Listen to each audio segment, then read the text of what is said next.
Out of This World by Neville Goddard. Chapter 1. Thinking Fourth Dimensionally. And now I have told you before it come to pass, that, when it is come to pass, ye might believe. John 14 verse 29. Many persons, myself included, have observed events before they occurred, that is, before they occurred in this world of three dimensions. Since man can observe an event before it occurs in the three dimensions of space, life on Earth must proceed according to plan, and this plan must exist elsewhere in another dimension and be slowly moving through our space. If the occurring events were not in this world when they were observed, then, to be perfectly logical, they must have been out of this world. And whatever is there to be seen before it occurs here must be predetermined, from the point of view of man awake in a three-dimensional world. Thus the question arises, are we able to alter our future? My object in writing these pages is to indicate possibilities inherent in man, to show that man can alter his future, but, thus altered, it forms again a deterministic sequence starting from the point of interference, a future that will be consistent with the alteration. The most remarkable feature of man's future is its flexibility. It is determined by his attitudes rather than by his acts. The cornerstone on which all things are based is man's concept of himself. He acts as he does and has the experiences that he does, because his concept of himself is what it is, and for no other reason. Had he a different concept of self, he would act differently. A change of concept of self automatically alters his future, and a change in any term of his future series of experiences reciprocally alters his concept of self. Man's assumptions, which he regards as insignificant, produce effects that are considerable. Therefore man should revise his estimate of an assumption, and recognize its creative power. All changes take place in consciousness. The future, although prepared in every detail in advance, has several outcomes. At every moment of our lives, we have before us the choice of which of several futures we will choose. There are two actual outlooks on the world possessed by everyone, a natural focus and a spiritual focus. The ancient teachers called the one, the carnal mind, the other, the mind of Christ. We may differentiate them as ordinary waking consciousness, governed by our senses, and a controlled imagination, governed by desire. We recognize these two distinct centers of thought in the statement, "The natural man receiveth not the things of the Spirit of God, for they are foolishness unto him, neither can he know them, for they are spiritually discerned." 1 Corinthians 2 verse 14. The natural view confines reality to the moment called now. To the natural view, the past and future are purely imaginary. The spiritual view, on the other hand, sees the contents of time. It sees events as distinct and separated as objects in space. The past and future are a present whole to the spiritual view.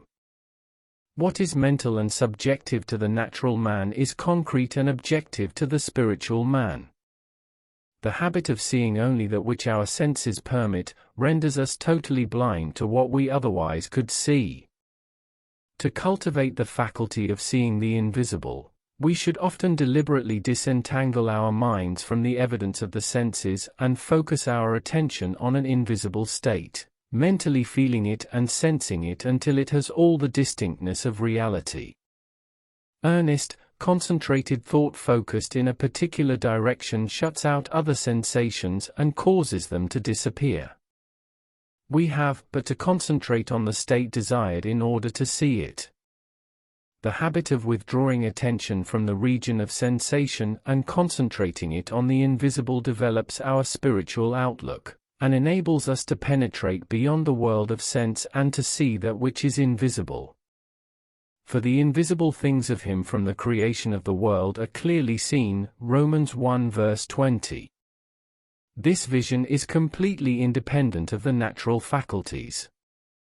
Open it and quicken it.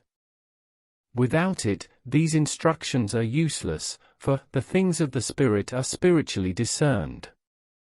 A little practice will convince us that we can, by controlling our imagination, reshape our future in harmony with our desire.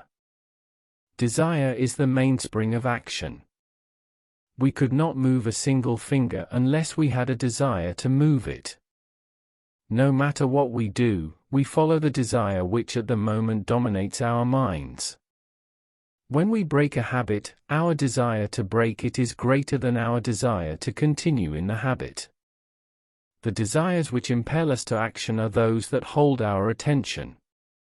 A desire is but an awareness of something we lack or need to make our life more enjoyable. Desires always have some personal gain in view. The greater the anticipated gain, the more intense is the desire. There is no absolutely unselfish desire. Where there is nothing to gain, there is no desire, and consequently no action. The spiritual man speaks to the natural man through the language of desire. The key to progress in life and to the fulfillment of dreams lies in ready obedience to its voice. Unhesitating obedience to its voice is an immediate assumption of the wish fulfilled. To desire a state is to have it. As Pascal has said, "You would not have sought me had you not already found me." Man, by assuming the feeling of his wish fulfilled, and then living and acting on this conviction, alters the future in harmony with his assumption. Assumptions awaken what they affirm. As soon as man assumes the feeling of his wish fulfilled, his four-dimensional self finds ways for the attainment of this end, discovers methods for its realization. I know of no clearer definition of the means by which we realize our desires than to experience in imagination what we would experience in the flesh were we to achieve our goal. This experience of the end wills the means. With its larger outlook, the four-dimensional self then constructs the means necessary to realize the accepted end. The undisciplined mind finds it difficult to assume a state which is denied by the senses. Here is a technique that makes it easy to encounter events before they occur, to call things which are not seen as though they were. Romans 4 verse 17. People have a habit of slighting the importance of simple things. But this simple formula for changing the future was discovered after years of searching and experimenting. The first step in changing the future is desire, that is, define your objective, know definitely what you want. Secondly, construct an event which you believe you would encounter following the fulfillment of your desire. An event which implies fulfillment of your desire is something that will have the action of self predominant. Thirdly, immobilize the physical body and induce a condition akin to sleep. Lie on a bed or relax in a chair and imagine that you are sleepy. Then, with eyelids closed and your attention focused on the action you intend to experience in imagination, mentally feel yourself right into the proposed action, imagining all the while that you are actually performing the action here and now. You must always participate in the imaginary action, not merely stand back and look on. But you must feel that you are actually performing the action so that the imaginary sensation is real to you. It is important always to remember that the proposed action must be one which follows the fulfillment of your desire, and, also, you must feel yourself into the action until it has all the vividness and distinctness of reality. For example, suppose you desired promotion in office. Being congratulated would be an event you would encounter following the fulfillment of your desire. Having selected this action as the one you will experience in imagination, immobilize the physical body, and induce a state akin to sleep, a drowsy state, but one in which you are still able to control the direction of your thoughts, a state in which you are attentive without effort. Now, imagine that a friend is standing before you. Put your imaginary hand into his. First feel it to be solid and real, then carry on an imaginary conversation with him in harmony with the action. Do not visualize yourself at a distance in point of space and at a distance in point of time being congratulated on your good fortune. Instead, make elsewhere here, and the future now. The future event is a reality now in a dimensionally larger world, and, oddly enough, now in a dimensionally larger world, is equivalent to here in the ordinary three-dimensional space of everyday life. The difference between feeling yourself in action, here and now, and visualizing yourself in action, as though you were on a motion picture screen, is the difference between success and failure. The difference will be appreciated if you will now visualize yourself climbing a ladder. Then with eyelids closed imagine that a ladder is right in front of you and feel you are actually climbing it. Desire, physical immobility bordering on sleep, an imaginary action in which self-feelingly predominates, here and now, are not only important factors in altering the future, but they are essential conditions in consciously projecting the spiritual self. If, when the physical body is immobilized, we become possessed of the idea to do something, and imagine that we are doing it here and now and keep the imaginary action feelingly going right up until sleep ensues, we are likely to awaken out of the physical body to find ourselves in a dimensionally larger world with a dimensionally larger focus, and actually doing what we desired and imagined we were doing in the flesh. But whether we awaken there or not, we are actually performing the action in the fourth-dimensional world, and we will reenact it in the future, here in the third-dimensional world. Experience has taught me to restrict the imaginary action, to condense the idea which is to be the object of our meditation into a single act, and to reenact it over and over again until it has the feeling of reality. Otherwise, the attention will wander off along an associational track, and hosts of associated images will be presented to our attention. In a few seconds they will lead us hundreds of miles away from our objective in point of space, and years away in point of time. If we decide to climb a particular flight of stairs, because that is the likely event to follow the realization of our desire, then we must restrict the action to climbing that particular flight of stairs. Should our attention wander off, we must bring it back to its task of climbing that flight of stairs, and keep on doing so until the imaginary action has all the solidity and distinctness of reality. The idea must be maintained in the field of presentation without any sensible effort on our part. We must, with the minimum of effort, permeate the mind with the feeling of the wish fulfilled. Drowsiness facilitates change because it favors attention without effort, but it must not be pushed to the stage of sleep, in which we shall no longer be able to control the movements of our attention, but rather a moderate degree of drowsiness in which we are still able to direct our thoughts. A most effective way to embody a desire is to assume the feeling of the wish fulfilled and then, in a relaxed and sleepy state, repeat over and over again, like a lullaby, any short phrase which implies fulfillment of our desire, such as, "Thank you," as though we addressed a higher power for having done it for us. If, however, we seek a conscious projection into a dimensionally larger world, then we must keep the action going right up until sleep ensues. Experience in imagination, with all the distinctness of reality, what would be experienced in the flesh were you to achieve your goal, and you shall, in time, meet it in the flesh as you met it in your imagination. Feed the mind with premises, that is, assertions presumed to be true, because assumptions, though unreal to the senses, if persisted in, until they have the feeling of reality, will harden into facts. To an assumption all means which promote its realization are good. It influences the behavior of all by inspiring in all the movements, the actions, and the words which tend towards its fulfillment. To understand how man molds his future in harmony with his assumption, we must know what we mean by a dimensionally larger world, for it is to a dimensionally larger world that we go to alter our future. The observation of an event before it occurs implies, that the event is predetermined from the point of view of man in the three-dimensional world. Therefore, to change the conditions here in the 3 dimensions of space, we must first change them in the 4 dimensions of space. Man does not know exactly what is meant by a dimensionally larger world, and would no doubt deny the existence of a dimensionally larger self. He is quite familiar with the 3 dimensions of length, width, and height, and he feels that if there were a 4th dimension, it should be just as obvious to him as the dimensions of length, width, and height.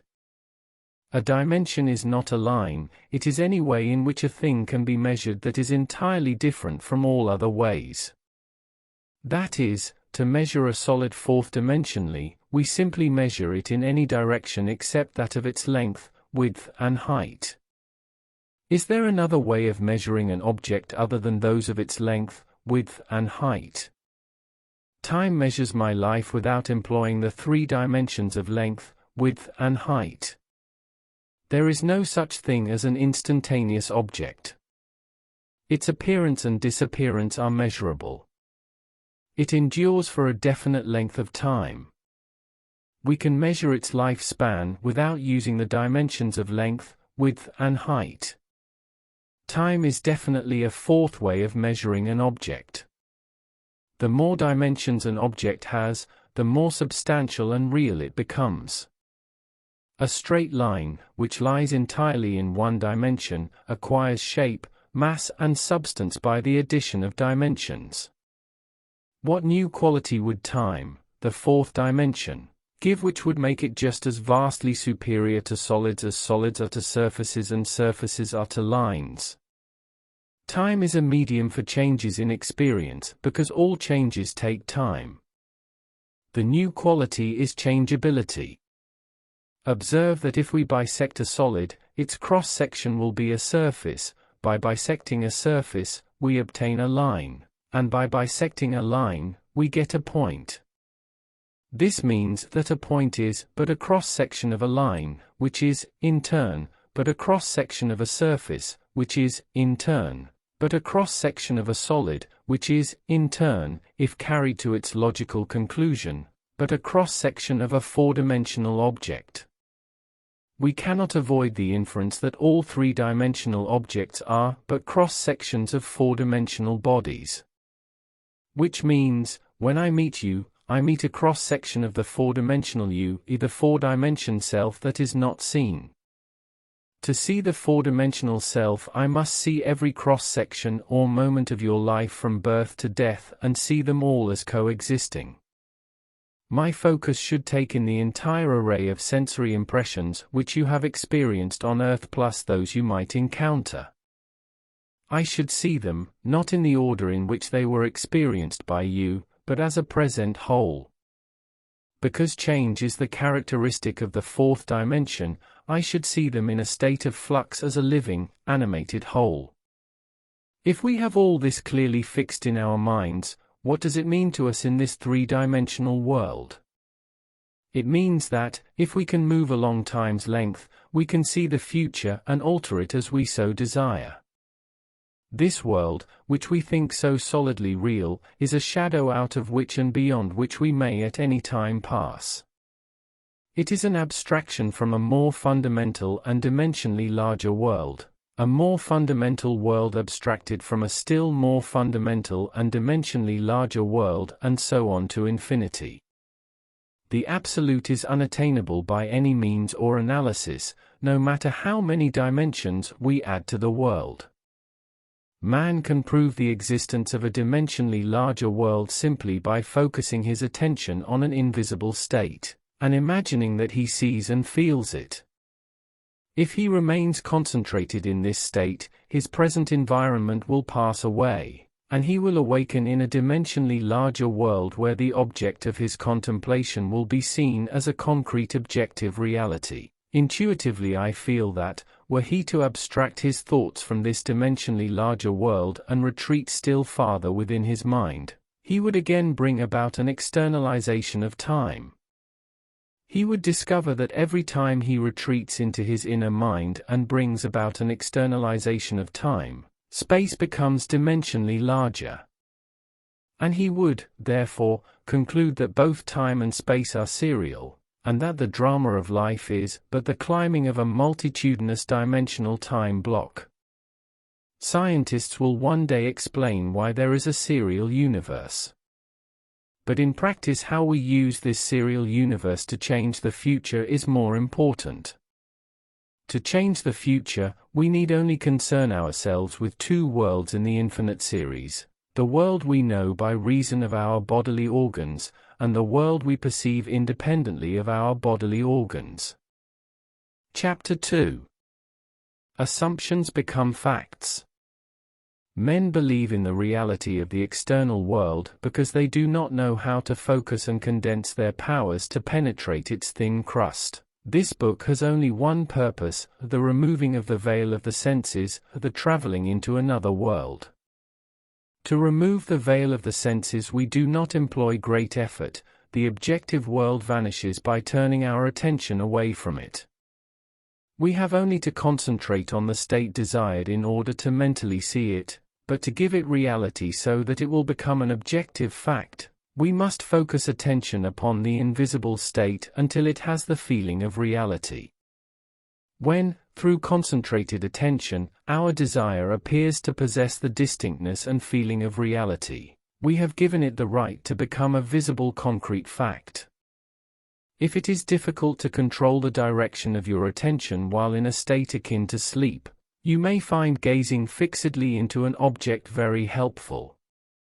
Do not look at its surface, but into and beyond any plane object such as a wall, a carpet, or any other object which possesses depth. Arrange it to return as little reflection as possible.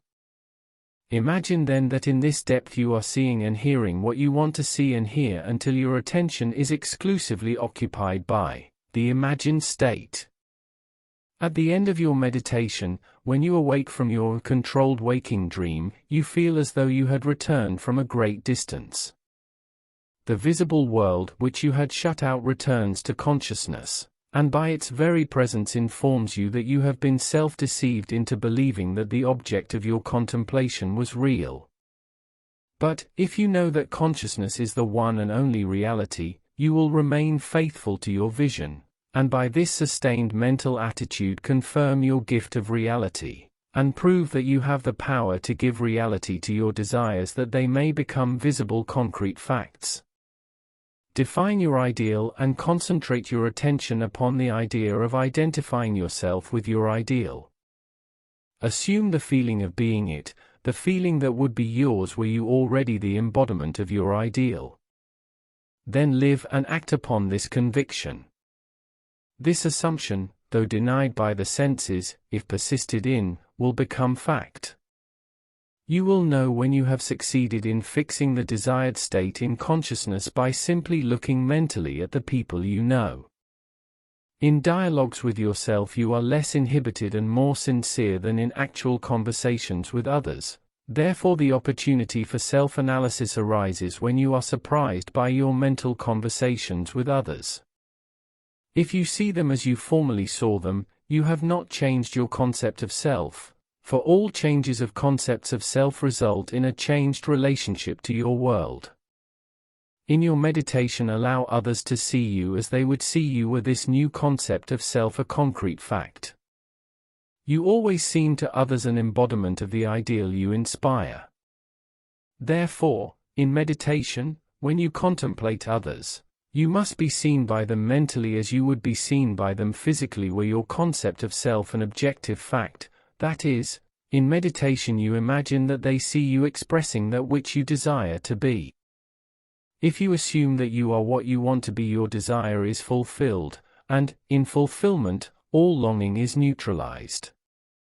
You cannot continue desiring what you have already realized. Your desire is not something you labor to fulfill, it is recognizing something you already possess. It is assuming the feeling of being that which you desire to be. Believing and being are one. The conceiver and his conception are one, therefore that which you conceive yourself to be can never be so far off as even to be near, for nearness implies separation. If thou canst believe, all things are possible to him that believeth. Mark 9 verse 23. Being is the substance of things hoped, the evidence of things not yet seen, compared to Hebrews 11 verse 1. If you assume that you are what you want to be, then you will see others as they are related to your assumption. If, however, it is the good of others that you desire, then, in meditation, you must represent them to yourself as already being that which you desire them to be. It is through desire that you rise above your present sphere, and the road from longing to fulfillment is shortened as you experience in imagination what you would experience in the flesh were you already the embodiment of the ideal you desire to be. I have stated that man has at every moment of time the choice before him which of several futures he will encounter, but the question arises, how is that possible when the experiences of man, awake in the three-dimensional world, are predetermined, as his observation of an event before it occurs implies? This ability to change the future will be seen if we liken the experiences of life on Earth to this printed page. Man experiences events on Earth singly and successively in the same way that you are now experiencing the words of this page. Imagine that every word on this page represents a single sensory impression. To get the context, to understand my meaning, you focus your vision of the first word in the upper left-hand corner and then move your focus across the page from left to right, letting it fall on the words singly and successively. By the time your eyes reach the last word on this page, you have extracted my meaning. Suppose, however, on looking at the page, with all the printed words thereon equally present, you decided to rearrange them. You could, by rearranging them, tell an entirely different story. In fact, you could tell many different stories. A dream is nothing more than uncontrolled four-dimensional thinking, or the rearrangement of both past and future sensory impressions. Man seldom dreams of events in the order in which he experiences them when awake. He usually dreams of two or more events which are separated in time, fused into a single sensory impression, or, in his dream, he so completely rearranges his single waking sensory impressions that he does not recognize them when he encounters them in his waking state. For example, I dreamed that I delivered a package to the restaurant in my apartment building. The hostess said to me, "You can't leave that there," whereupon, the elevator operator gave me a few letters, and as I thanked him for them, he, in turn, thanked me. At this point, the night elevator operator appeared and waved a greeting to me. The following day, as I left my apartment, I picked up a few letters which had been placed at my door. On my way down, I gave the day elevator operator a tip and thanked him for taking care of my mail, whereupon, he thanked me for the tip.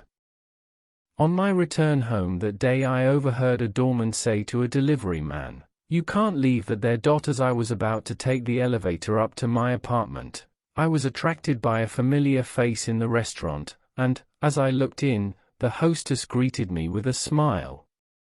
Late that night, I escorted my dinner guests to the elevator, and as I said goodbye to them, the night operator waved goodnight to me. By simply rearranging a few of the single sensory impressions I was destined to encounter, and by fusing two or more of them into single sensory impressions, I constructed a dream which differed quite a bit from my waking experience. When we have learned to control the movements of our attention in the four-dimensional world, we shall be able to consciously create circumstances in the three-dimensional world. We learn this control through the waking dream, where our attention can be maintained without effort, for attention minus effort is indispensable to changing the future. We can, in a controlled waking dream, consciously construct an event which we desire to experience in the three-dimensional world. The sensory impressions we use to construct our waking dream are present realities displaced in time or the four-dimensional world. All that we do in constructing the waking dream is to select from the vast array of sensory impressions those which, when they are properly arranged, imply that we have realized our desire.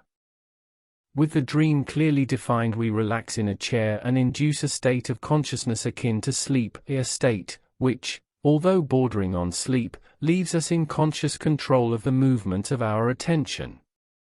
When we have achieved that state, we experience in imagination what we would experience in reality were this waking dream an objective fact. In applying this technique to change the future, it is important always to remember that the only thing which occupies the mind during the waking dream is the waking dream, the predetermined action which implies the fulfillment of our desire. How the waking dream becomes physical fact is not our concern. Our acceptance of the waking dream as physical reality wills the means for its fulfillment.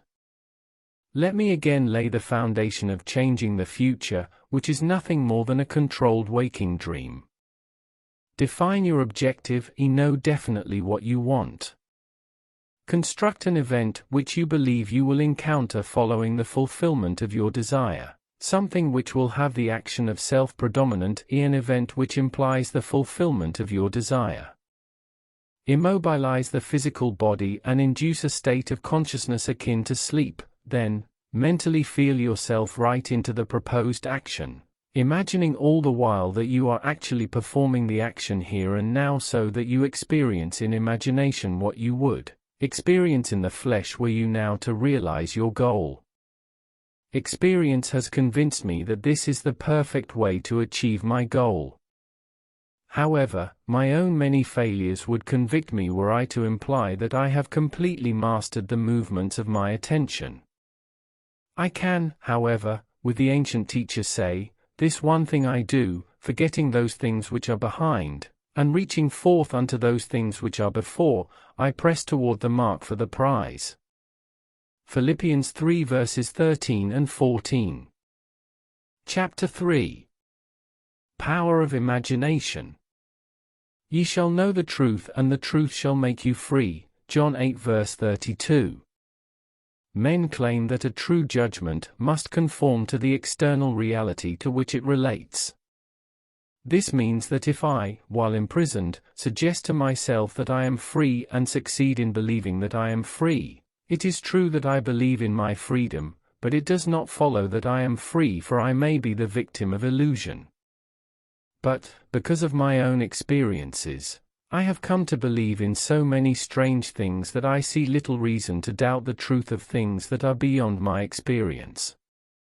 The ancient teachers warned us not to judge from appearances because, said they, the truth need not conform to the external reality to which it relates. They claimed that we bore false witness if we imagined evil against another, that no matter how real our belief appears to be, how truly it conforms to the external reality to which it relates, if it does not make free the one of whom we hold the belief, it is untrue and therefore a false judgment. We are called upon to deny the evidence of our senses and to imagine as true of our neighbor that which makes him free. Ye shall know the truth, and the truth shall make you free. To know the truth of our neighbor, we must assume that he is already that which he desires to be.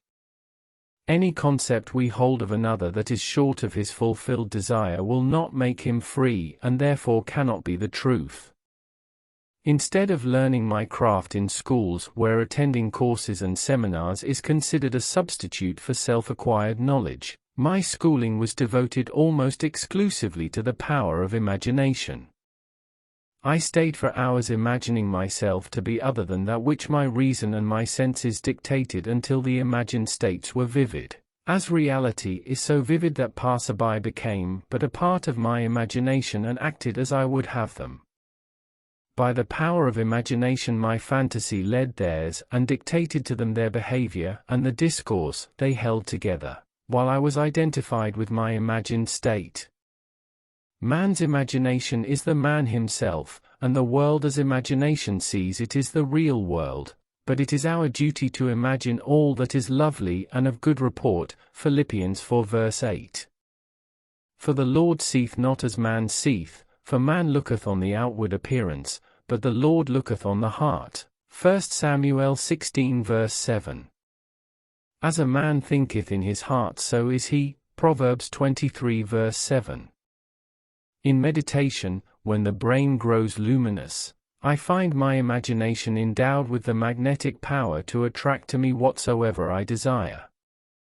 Desire is the power imagination uses to fashion life about me as I fashion it within myself. I first desire to see a certain person or scene, and then I look as though I were seeing that which I want to see, and the imagined state becomes objectively real. I desire to hear, and then I listen as though I were hearing, and the imagined voice speaks that which I dictate as though it had initiated the message. I could give you many examples to prove my arguments, to prove that these imagined states do become physical realities, but I know that my examples will awaken in all who have not met the like or who are not inclined towards my arguments a most natural incredulity.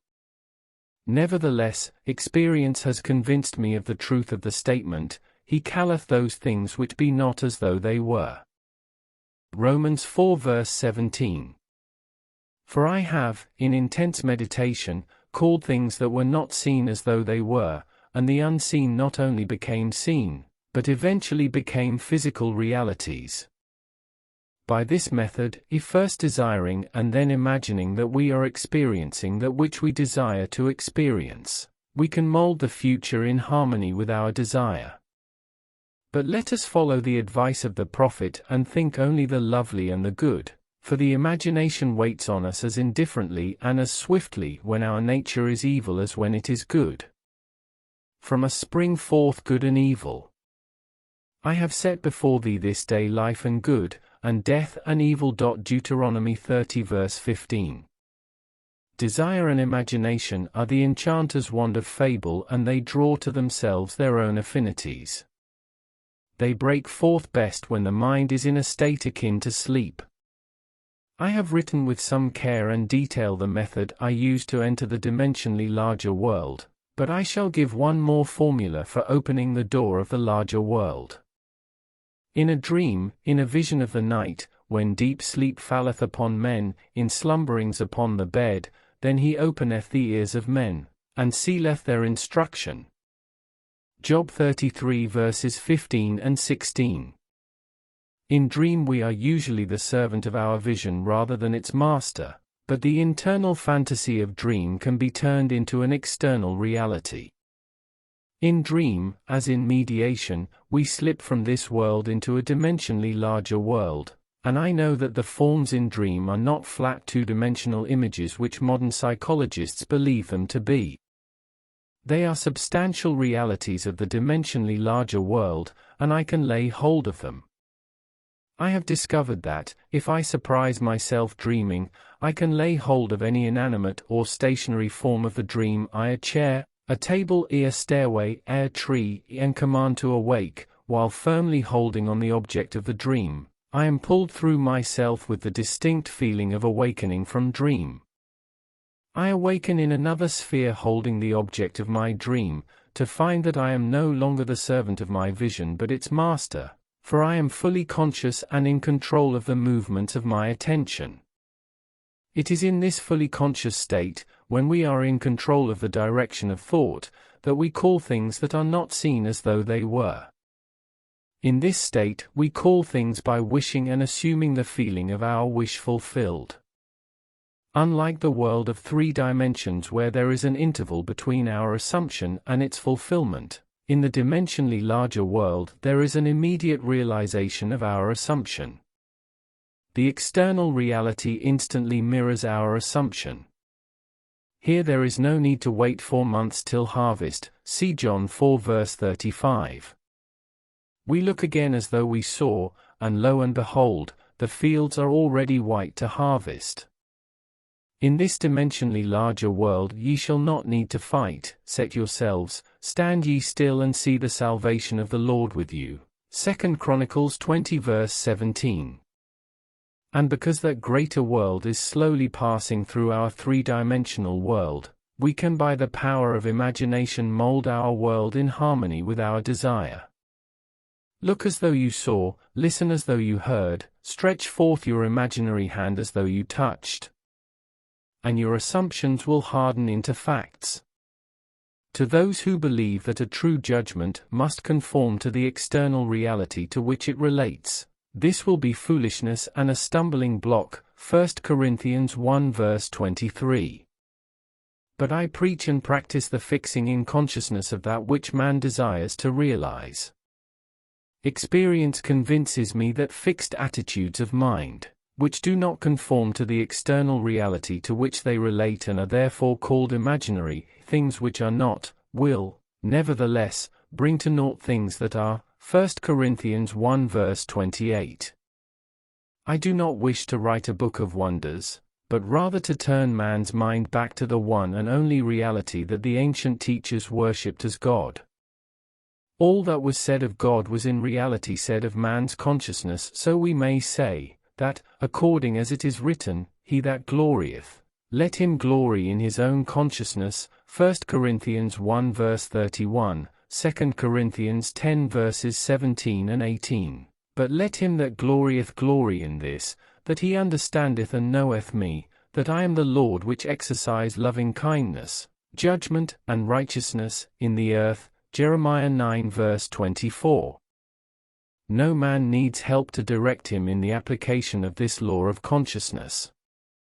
I am is the self-definition of the Absolute, the root out of which everything grows. I am the vine, John 15 verse 1, 15:5. What is your answer to the eternal question, who am I? Your answer determines the part you play in the world's drama. Your answer, that is, your concept of self, need not conform to the external reality to which it relates. This great truth is revealed in the statements, let the weak say, I am strong. Joel 3 verse 10. Look back over the good resolutions with which many past New Years are encumbered. They lived a little while and then they died. Why? Because they were severed from their root. Assume that you are that which you want to be. Experience in imagination what you would experience in the flesh were you already that which you want to be. Remain faithful to your assumption, so that you define yourself as that which you have assumed. Things have no life if they are severed from their roots, and our consciousness, our I-am-ness, is the root of all that springs in our world. If we believe not that I am He, ye shall die in your sins, John 8 verse 24, that is, if I do not believe that I am already that which I desire to be, then I remain as I am and die in my present concept of self. There is no power, outside of the consciousness of man, to resurrect and make alive that which man desires to experience. That man who is accustomed to call up at will whatever images he pleases, will be, by virtue of the power of his imagination, master of his fate. I am the resurrection, and the life. He that believeth in me, though he were dead, yet shall he live. John 11:25. Ye shall know the truth, and the truth shall make you free. Chapter 4. No one to change but self. And for their sakes I sanctify myself, that they also might be sanctified through the truth. John 17 verse 19.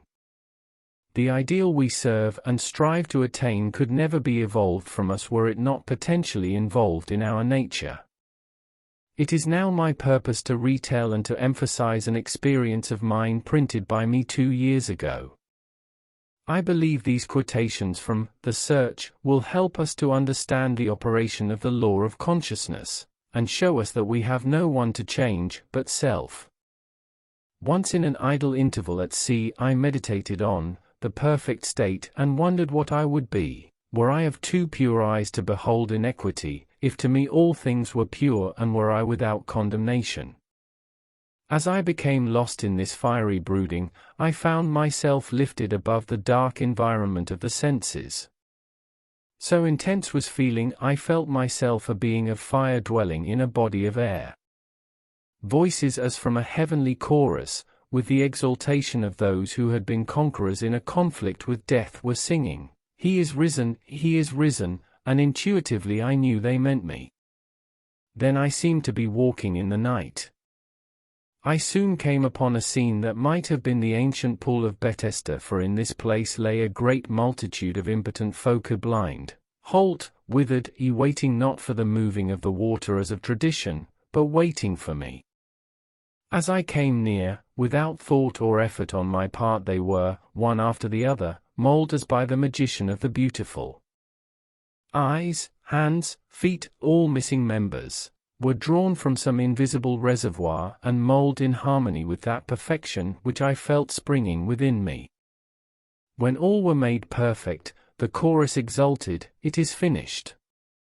Then the scene dissolved and I awoke. I know the vision was the result of my intense meditation upon the idea of perfection, for my meditations invariably bring about union with the state contemplated. I had been so completely absorbed within the idea that for a while I had become what I contemplated, and the high purpose with which I had for that moment identified myself drew the companionship of high things, and fashioned the vision in harmony with my inner nature. The ideal with which we are united works by association of ideals, to awaken 1,000 moods to create a drama in keeping with the central idea. My mystical experiences have convinced me that there is no way to bring about the outer perfection we seek other than by the transformation of ourselves. In the divine economy nothing is lost. We cannot lose anything save by descent from the sphere where the thing has its natural life. There is no transforming power in death, and, whether we are here or there, we fashion the world that surrounds us by the intensity of our imagination and feeling, and we illuminate or darken our lives by the concepts we hold of ourselves. Nothing is more important to us than our conception of ourselves, and especially is this true of our concept of the dimensionally great one within us. Those who help or hinder us, whether they know it or not, are the servants of that law which shapes outward circumstances in harmony with our inner nature. It is our conception of ourselves which frees or constrains us, though it may use material agencies to achieve its purpose. Because life molds the outer world to reflect the inner arrangement of our minds, there is no way of bringing about the outer perfection we seek other than by the transformation of ourselves. No help cometh from without, the hills to which we lift our eyes are those of an inner range. It is thus to our own consciousness that we must turn as to the only reality, the only foundation on which all phenomena can be explained. We can rely absolutely on the justice of this law to give us only that which is of the nature of ourselves. To attempt to change the world before we change our concept of ourselves is to struggle against the nature of things. There can be no outer change until there is first an inner change. As within, so without. I am not advocating philosophical indifference when I suggest that we should imagine ourselves as already that which we want to be, living in a mental atmosphere of greatness, rather than using physical means and arguments to bring about the desired change. Everything we do, unaccompanied by a change of consciousness, is but futile readjustment of surfaces. However we toil or struggle, we can receive no more than our assumptions affirm. To protest against anything which happens to us is to protest against the law of our being and our rulership over our own destiny. The circumstances of my life are too closely related to my conception of myself not to have been formed by my own spirit from some dimensionally larger storehouse of my being. If there is pain to me in these happenings, I should look within myself for the cause, for I am moved here and there and made to live in a world in harmony with my concept of myself. Intense meditation brings about a union with the state contemplated, and during this union we see visions, have experiences and behave in keeping with our change of consciousness. This shows us that a transformation of consciousness will result in a change of environment and behavior. All wars prove that violent emotions are extremely potent in precipitating mental rearrangements. Every great conflict has been followed by an era of materialism and greed in which the ideals for which the conflict ostensibly were waged are submerged. This is inevitable because war evokes hate, which impels a descent in consciousness from the plane of the ideal to the level where the conflict is waged. If we could become as emotionally aroused over our ideals as we become over our dislikes, we would ascend to the plane of our ideal as easily as we now descend to the level or our hates. Love and hate have a magical transforming power, and we grow through their exercise into the likeness of what we contemplate. By intensity of hatred, we create in ourselves the character we imagine in our enemies.